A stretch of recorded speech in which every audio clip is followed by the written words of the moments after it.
আমাদের মূল লক্ষ্য হচ্ছে যার যেটা ইচ্ছা আমদানি করুক, কিন্তু কেউ যদি আমদানি করতে না চায় তাকে তো আমি জোর করে গিলাতে পারবো না। কাঁচামালের আমদানি কিন্তু বেড়েছে, কাজেই এক্সপোর্টের জন্য যেটা দরকার সেটা হচ্ছে কাঁচামাল। আমাদের যথেষ্ট ক্যাপাসিটি আছে। গার্মেন্টস সেক্টরের সাথে আপনারা কথা বলে দেখেন যে তাদের ক্যাপাসিটি কতখানি, হিউজ। ওয়ার্ল্ডের বিগেস্ট ক্যাপাসিটি বাংলাদেশের সারপ্লাস ক্যাপাসিটি আছে। আমাদের যদি আগামী 1-2 বছর বিনিয়োগ গার্মেন্টস সেক্টরে নাও হয়, আমাদের কিন্তু রপ্তানি কমবে না।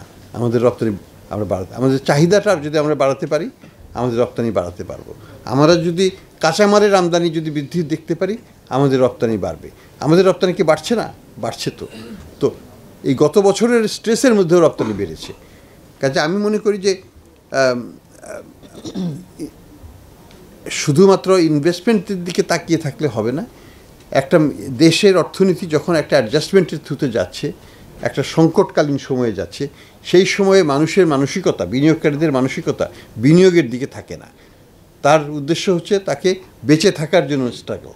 সেখানে সে কাঁচামাল যদি আমদানি করতে পারে, কাঁচামাল দিয়ে তার যে ক্যাপাসিটি আছে সেটাকে যদি মিট করতে পারে, তাহলেই কিন্তু তার সার্ভাইভালটা হয়ে গেল। সার্ভাইভালই যেটা স্টেক ছিল। কিন্তু এখন আস্তে আস্তে যখন জিনিসটা স্টেবিলাইজড হবে, যেটা সবাই বলছে যে ইলেকশন পরবর্তীকালে আমরা হয়তো বিনিয়োগ চিত্র একটু ভিন্ন দেখতে পারবো, যদি রাজনৈতিক পরিবেশ সব কিছু তখন ঠিক থাকে। বিনিয়োগ বৃদ্ধি করার আমাদের বাংলাদেশ ব্যাংকের দায়িত্ব না। বিনিয়োগ করবেন বিনিয়োগকারীরা, বিনিয়োগের পরিবেশ সৃষ্টি করবে সরকার। আমরা এটাকে ফ্যাসিলিটেট করব কিভাবে?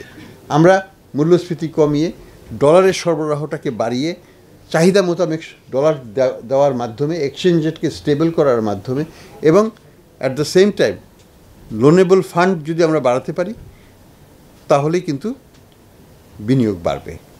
এবং সেটাই আমরা সেই লক্ষ্যে কাজ করছি।